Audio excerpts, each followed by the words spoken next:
Olá, investidor. Está começando mais um Papo com o Gestor, seu programa semanal sobre fundos de investimentos aqui da InfoMoney TV. Sou o Thiago Salomão e a gente recebe nessa semana Oliver Misny, ele que é sócio fundador da Geo Capital, gestora fundada em 2013, focada 100% em ativos globais. Ele vai falar de como funciona esse processo decisório de escolher empresas não brasileiras para formar a carteira do fundo de ações. Uma gestora com 300 milhões de reais em ativos sob gestão e que lançou recentemente, agora em outubro desse ano, o fundo Geo Empresas Globais. Já está na plataforma da XP Investimentos, para você que é cliente da XP. Aplicação inicial de R$25 mil. Uma estratégia interessante para quem quer diversificar o portfólio, quer se manter em bolsa, mas investir em um mercado mais desenvolvido, um ticket baixo se comparar com outros investimentos para quem busca mercado internacional. Oliver, primeiramente, muito prazer recebê-lo aqui e a gente já começa o Papo com o Gestor sempre perguntando como é que nasceu a empresa, a Geo Capital, fundada em 2013, como foi o processo de criação da empresa? Bom, Thiago, obrigado pelo convite para estar aqui, é um prazer. A gente tem acompanhado várias entrevistas suas, acho que é um programa que está se tornando uma referência no setor e é um prazer poder estar aqui.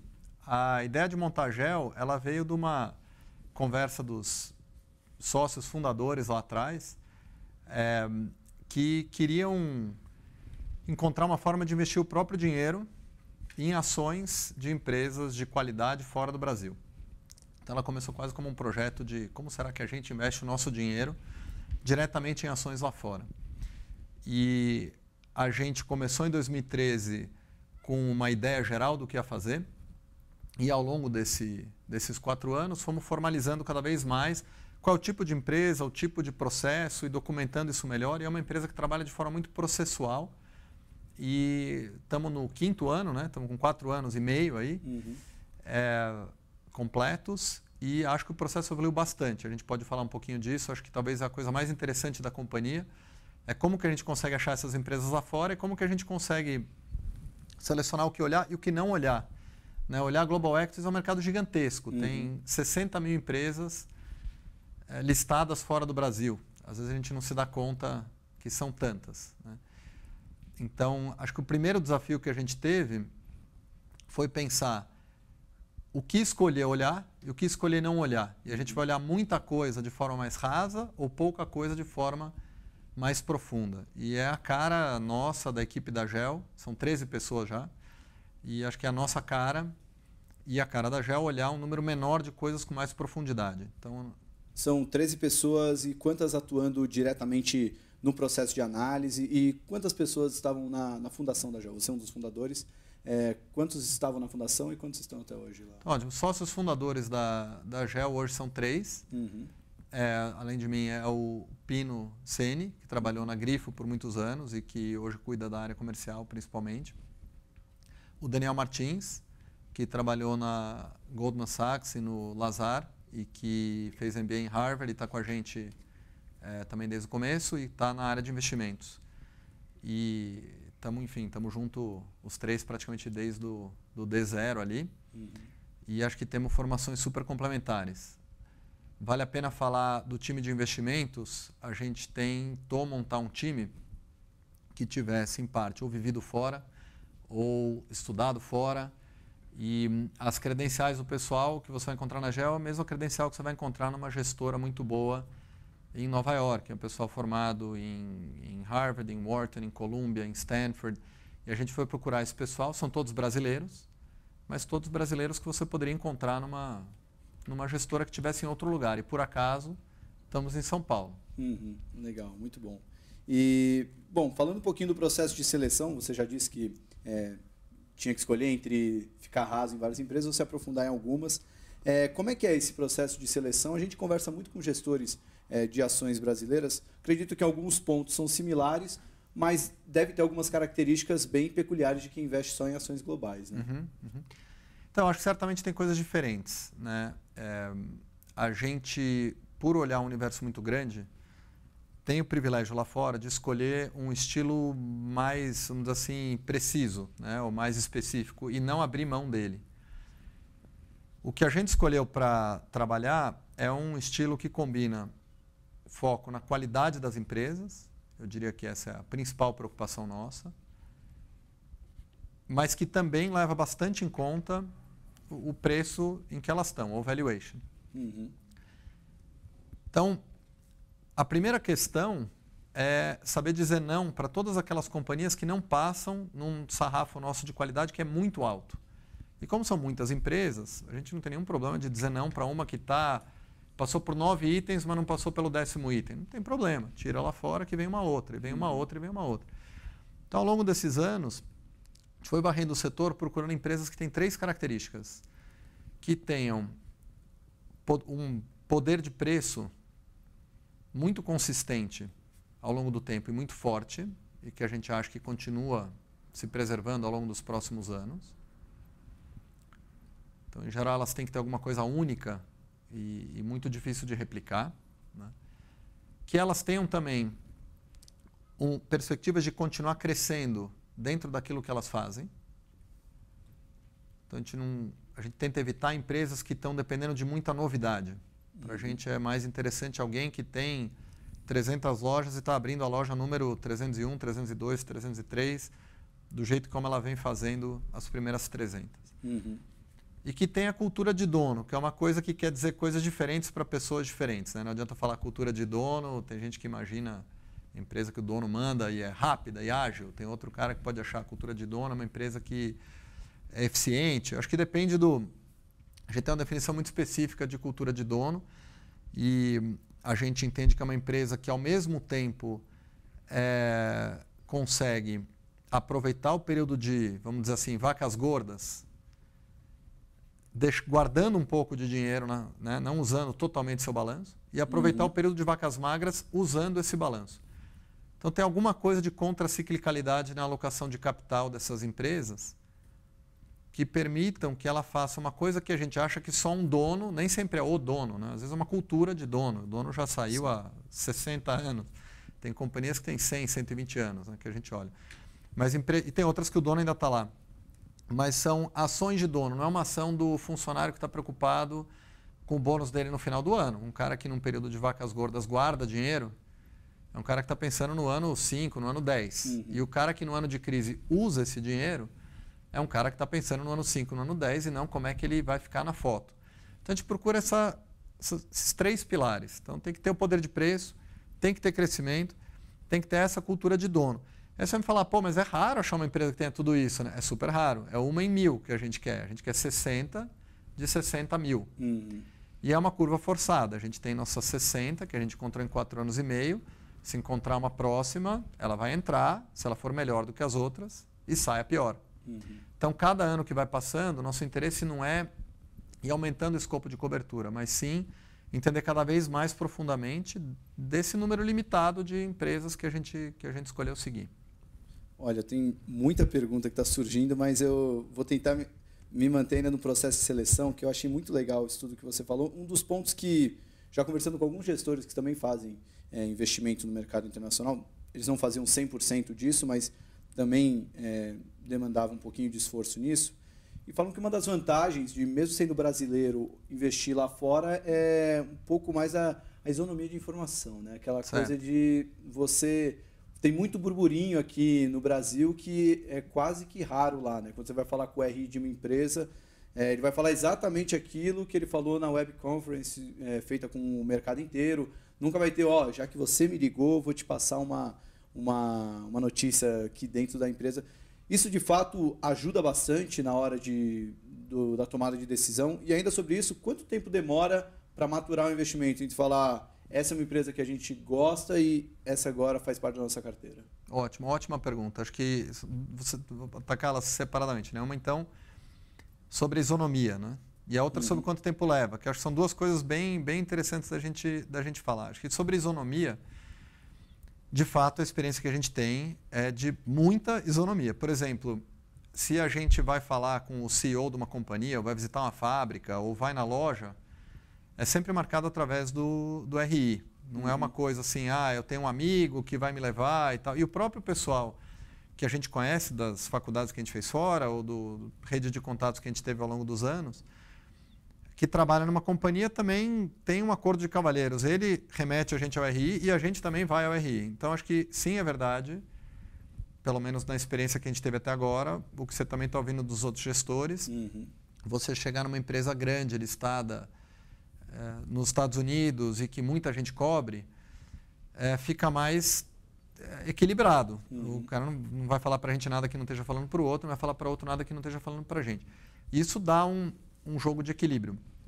Tendo dito isso, como a gente olha poucas empresas e como a gente está muito interessado em cobri-las por muito tempo, e as oportunidades são muito profundas, a gente já vai falar de montagem de carteira, né, e como que a gente olha preço e momento de compra, mas as oportunidades são oportunidades de muita personalidade. Então, o momento de fazer a compra, a gente tem que estar muito seguro. Então, para a gente não basta visitar a companhia, mesmo que seja falar com muitas pessoas diferentes e em muitas esferas diferentes, como eu dei o exemplo, visitar a loja, visitar a planta, visitar o presidente da empresa. Não basta só isso, a gente também quer falar com os concorrentes, com os fornecedores, com os clientes, com ex-funcionário, saber quem está sendo promovido, quem está sendo demovido. Muito parecido com o que muitos gestores fazem, inclusive olhando a empresa brasileira, né? Essa ideia de olhar mais a fundo e fazer esses que a gente chama de channel checks, né? Essas checagens laterais sobre a companhia, só que com o desafio que às vezes um cara está em Hong Kong, outro está em Nova York, está em Londres, outro está no interior dos Estados Unidos e a gente tem que ir atrás. Então, uma coisa que é diferente em Global Equities para a gestora, né, é que a gente realmente bate muita perna muito longe. Então, às vezes é ficar 2 semanas varrendo os Estados Unidos de costa leste a oeste, às vezes é 2 semanas na Europa, às vezes é um time ou uma dupla visitando um lugar, volta, uma outra dupla vai e visita outro lugar, e muito conference call, muita checagem que vem de outras coisas além desse papo com os RIs e através da empresa. Mas o ponto de partida ele é bem equilibrado para todo mundo. Não tem a história do bizu, o cara já me falou e vai ser anunciado semana que isso a gente não se depara lá fora. Não tem se deparado. E de fato, quando sai um anúncio, um fato relevante, você vê que o preço da ação mexe, sugerindo que realmente a informação foi dada para todo mundo ao mesmo tempo. Sim. Não é que o preço da ação vai em direção à notícia. Não, ele fica onde estava e de repente tem a notícia, né? Isso dá um conforto maior. Sobre o tempo que leva, no caso da GEL, é um tempo longo. A gente mede as coisas lá em anos. E às vezes a gente até brinca, a gente fala 5 minutos. 5 minutos da GEL às vezes quer dizer 6 meses, 3 meses. Porque da hora que você fez o primeiro comitê de investimentos, a primeira discussão de investimentos, até a hora que a gente vai fazer o primeiro investimento, normalmente demora para a gente assim, pelo menos 1 ano para a gente ter conforto de ter feito mais comitês de investimento e mais discussões, até a gente poder atribuir um rating nosso que certifica que essa companhia é de qualidade dentro dos nossos parâmetros. É bem sistematizado. Então, ela realmente recebe um rating A1, A2, A3, A4, B. E a gente vê onde ela está na esfera. Ela recebe esse rating. Muitas vezes ela fica no rating temporário antes. Quando ela recebe o rating, ela está elegível a ser comprada. Do momento que a gente define que a empresa é elegível, ou seja, entrou na lista de 60, que é, como eu falei, a coisa mais importante para a gente, quando a gente vai comprar, aí depende do mercado. Tem empresa que a gente segue desde que a GEL começou e nunca comprou. Por quê? O mercado nunca deixou. Ele sempre negocia. Está todo mundo, vamos dizer assim, a gente brinca lá, todo mundo fazendo fila para comprar. E a gente não compra nada pegando fila. Então tem que esperar a fila acabar. E tem empresa que está com fila há 4, 5 anos. Ou a gente começou a olhar há 2 anos e ainda não apareceu o nosso momento. Na hora que aparece o momento da compra, quer dizer, acabou a fila, o que quer dizer isso? Quer dizer que a empresa ficou meio fora de moda. Alguma coisa aconteceu no mercado financeiro que ela deixou de ser queridinha.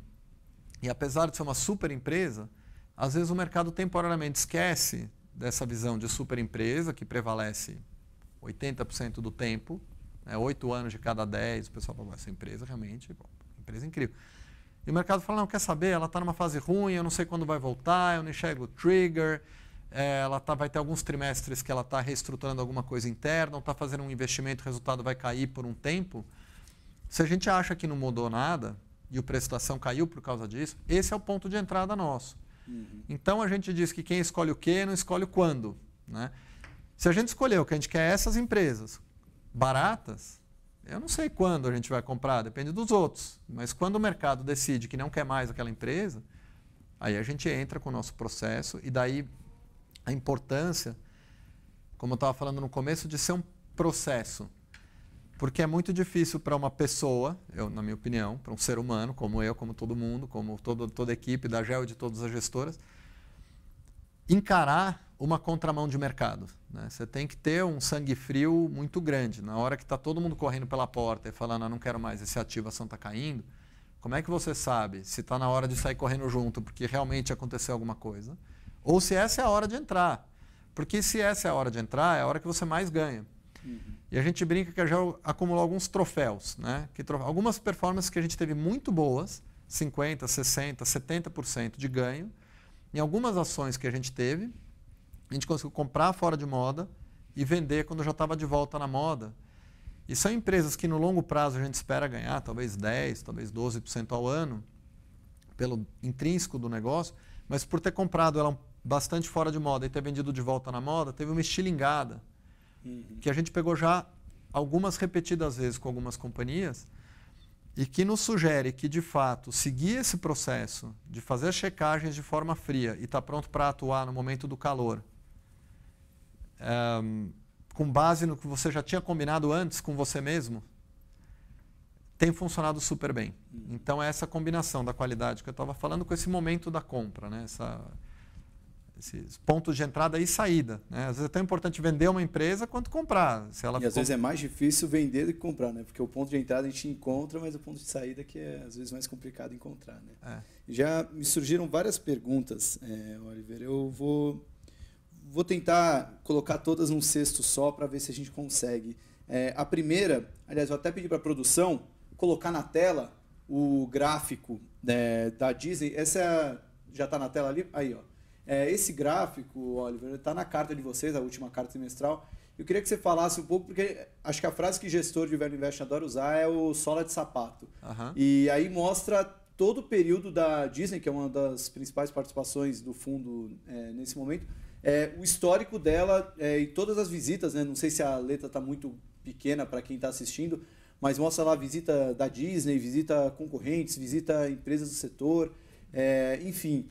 Como é que funciona esse processo decisório com base nessa, vamos dizer, nesse gasto de sola de sapato, todo esse período? Como é que funciona para uma empresa global como a Disney? Ótima pergunta, e acho que aqui é onde a gente gasta.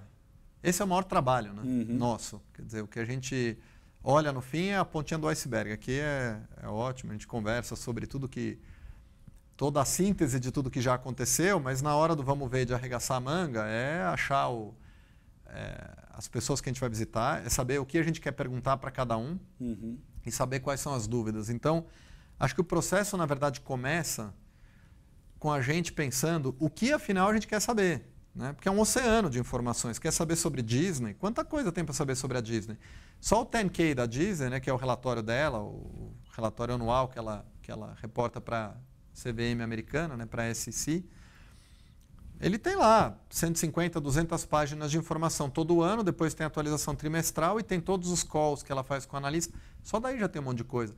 Então, o que será que a gente quer? Então, a primeira coisa que a gente faz é montar e escrever a nossa tese de investimento, que tem lá 2, 3 pilares que são muito importantes para a gente, e aí tentar checar se esses pilares têm furo. Né?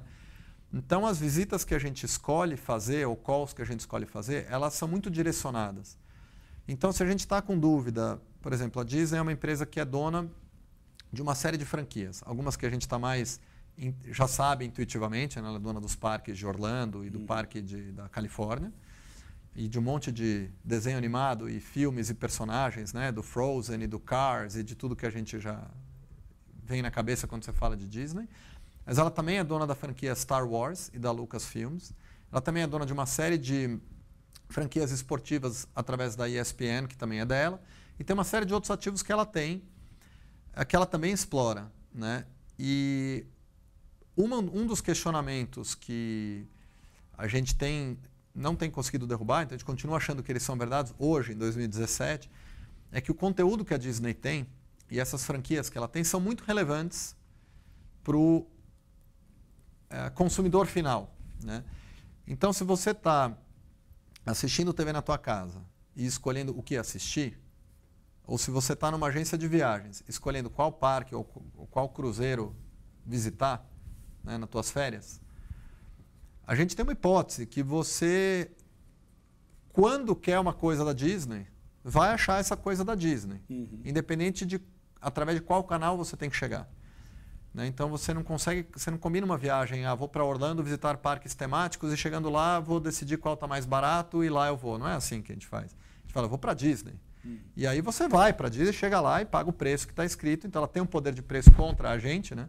Se subiu mais 5% o preço do ingresso esse ano, a gente paga.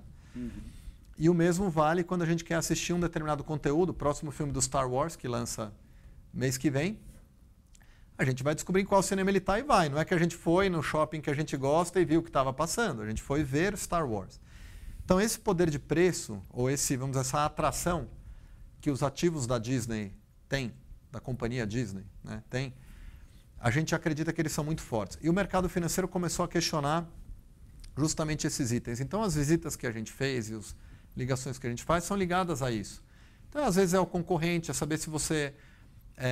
às vezes é a empresa de TV a cabo que tem que decidir cortar ou não a programação. Às vezes é com a agência de publicidade que tem que decidir continuar ou não anunciando no intervalo, agora que ela tem a opção de anunciar no Google ou no Facebook.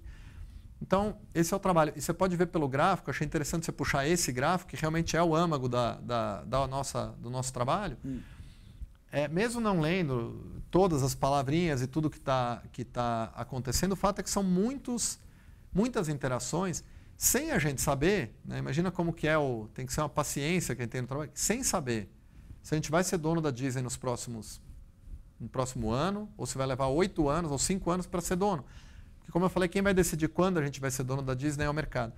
Então, nesse gráfico, a gente começa a olhar a Disney, a ação dela vai lá para perto de 100, 110 dólares. E a gente está olhando a Disney e enxergando um valor intrínseco mais baixo. E a gente ainda não está pronto para comprar, porque a gente ainda não terminou a lição de casa e também não vê ela como uma coisa tão fora de moda. Está todo mundo vendo ESPN e os ativos que eu estou mencionando, dos parques, a abertura da Disney na China e a trilogia do Star Wars, que na época ainda estava para ser lançada, e estão valorizando isso. Então o mercado acha que a empresa é ótima e está pagando caro por isso. Então, aí eu espero um pouco. E aí, à medida que vai passando o gráfico, acontecem duas coisas. O tempo vai passando, então o valor intrínseco vai subindo, você não vê isso no gráfico, mas o valor que a gente acha que a empresa tem intrinsecamente foi aumentando. Por quê? Porque ela aumentou o preço do ingresso, porque ela vendeu mais uma franquia, porque ela inaugurou o parque de Xangai com muito sucesso. Tudo foi andando para frente. Ela subiu o preço da propaganda, então ela está ganhando mais dinheiro. 2 anos depois, ela está valendo 20%, 25% a mais. E o preço da ação acompanhou? Não. Olha que interessante. Ele caiu. Ela está custando 25% a menos e valendo 25% a mais. Então aí, para a gente, o nosso processo manda a gente entrar.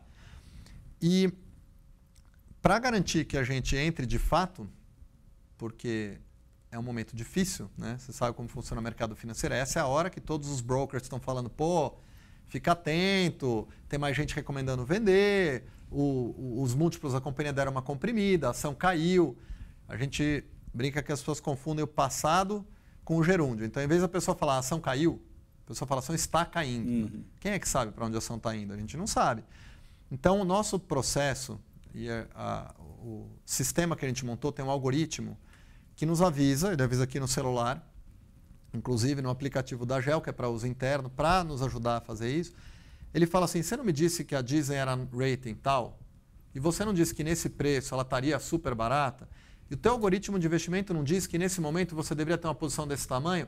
Ora, eu, algoritmo, estou vendo que você está subinvestido em Disney para o tanto de suco que o negócio está dando. Afinal, desvalorizou 25 e a empresa vale 25 a mais. Então, vai ou não vai comprar? E isso aparece um push no nosso celular do time de investimentos.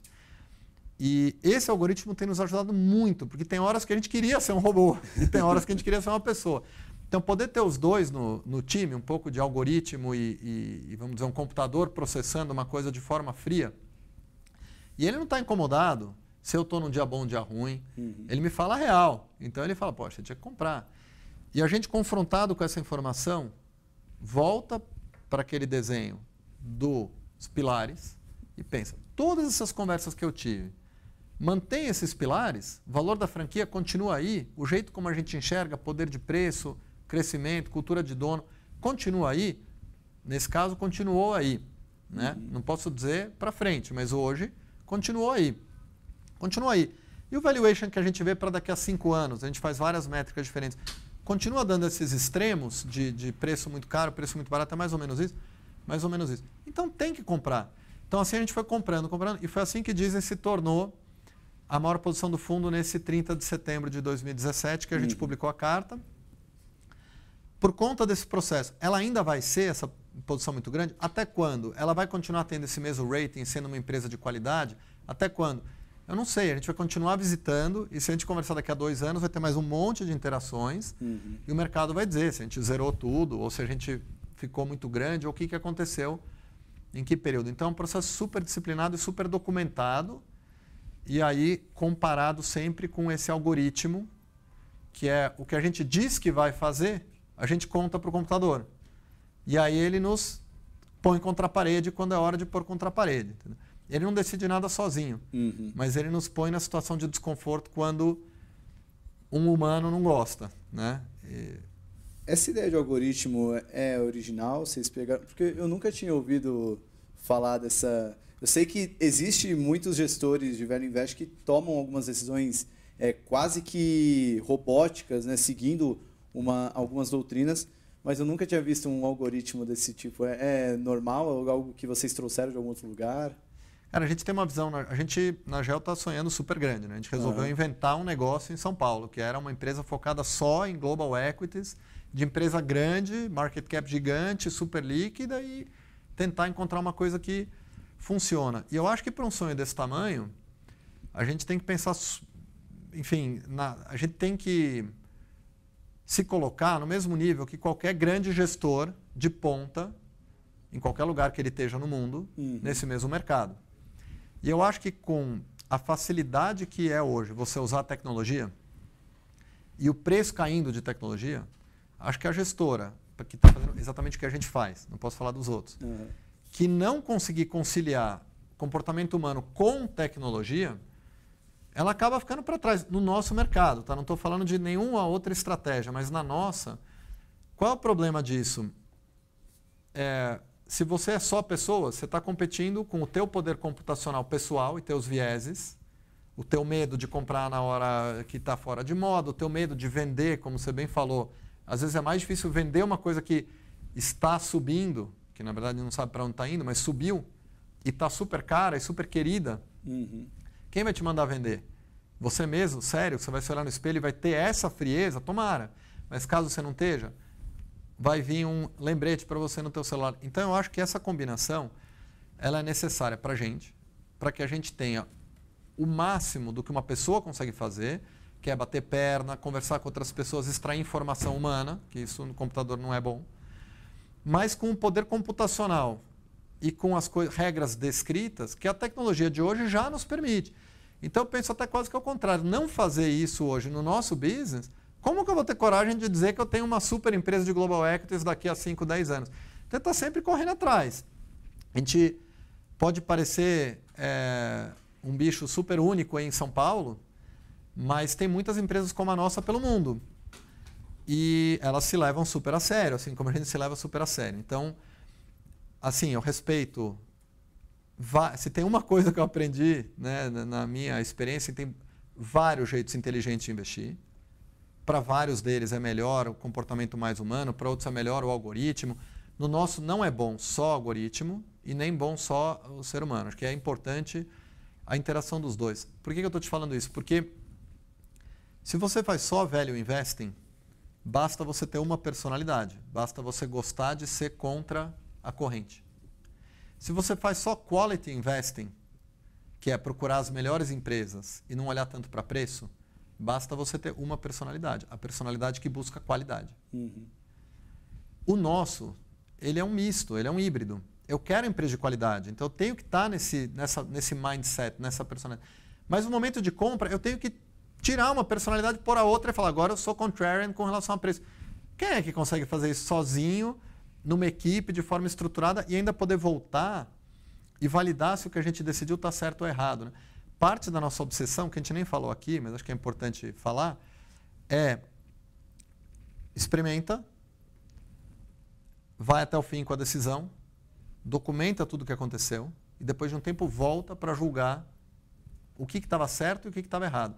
Então, para poder processualizar o aprendizado, que é importante para a gente, também é importante ter a ajuda de um computador, porque a gente vai documentando tudo lá. Então, será que a gente tem um viés maior quando a bolsa toda está subindo? Será que a gente vai subindo o valuation sem perceber? Como está tudo documentado, a gente volta e consegue traçar facilmente uma linha. Quanto é que foram nossas premissas de valuation e como é que foi o mercado nesse período. Se os dois estão subindo juntos, pode ficar suspeito. Se não, sinal que a gente está com o nosso pensamento independente e intacto. Então, todos esses testes e como melhorar, eles vêm daí. Eles vêm também do fato de estar tudo documentado, isso processualizado, enfim.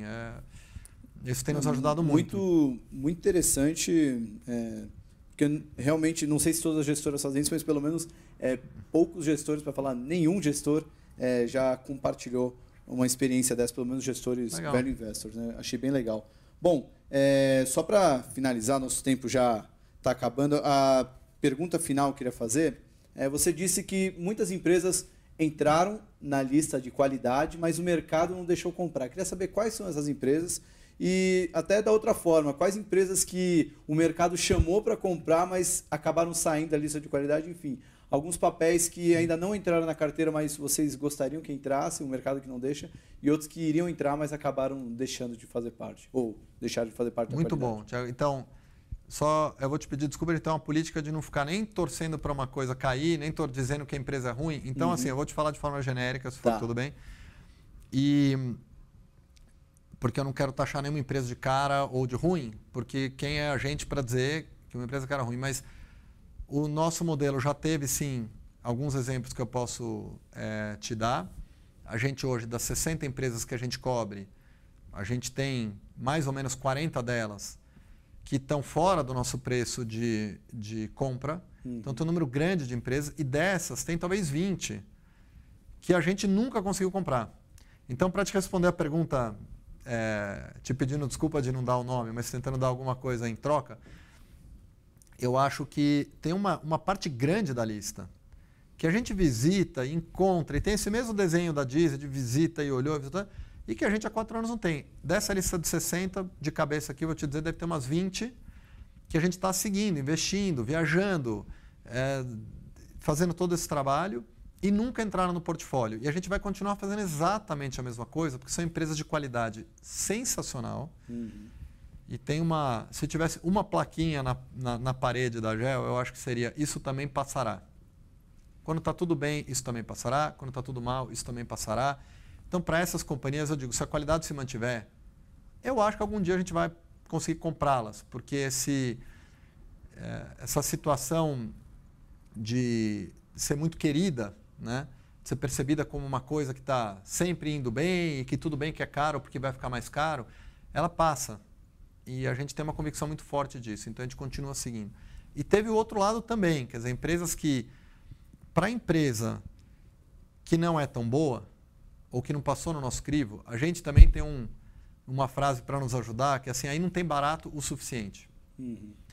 Então, se é uma empresa que a gente não consegue entender o driver de qualidade e não está seguro com relação a poder de preço, crescimento e cultura de dono, ou a um desses itens, não tem barato que me ajude. Porque o que me adianta? Eu vou ter uma empresa que parece barata, daqui a pouco eu faço o valuation de novo, vejo que ela perdeu o valor, aí não está tão barato.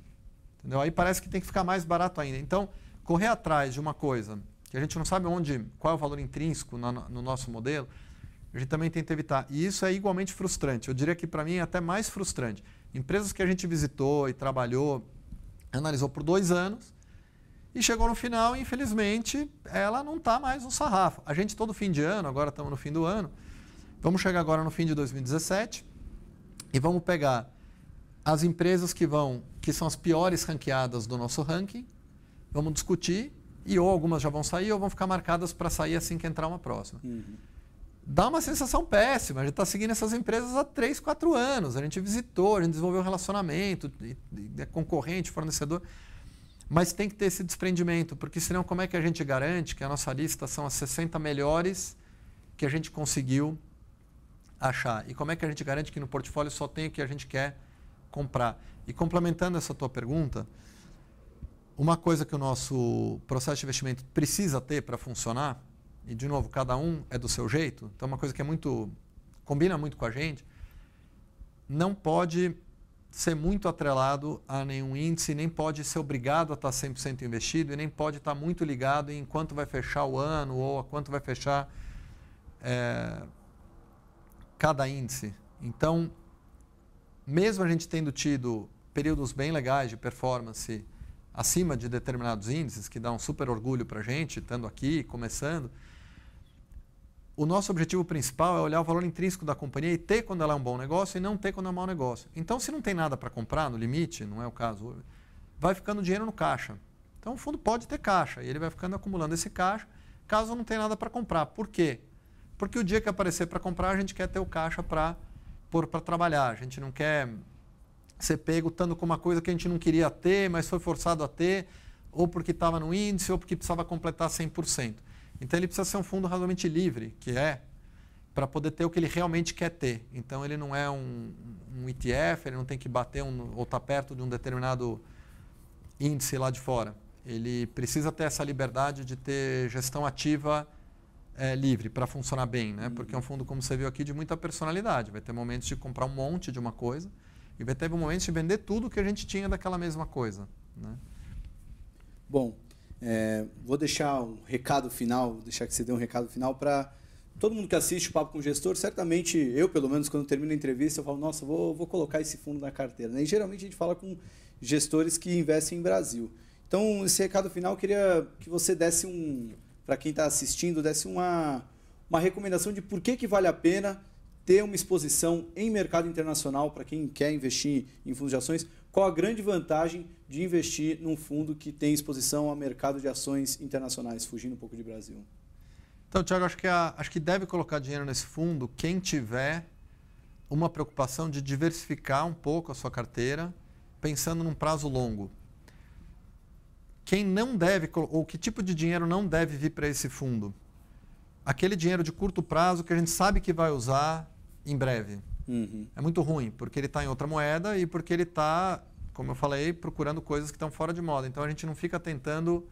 a gente não fica tentando gerir qual vai ser a cota no mês. A gente tenta comprar o que está barato, o dia que ela subir, ela sobe. Então, é um ótimo lugar para colocar um dinheiro que você quer deixar por 5 anos. Uhum. E é um ótimo lugar para colocar dinheiro quem está com muita coisa num determinado conjunto de ativos e quem ainda não diversificou para ativo de empresa lá fora em dólar, né? Uhum. Esse fundo ele tem a cota dele em dólar. A gente pensa em dólar.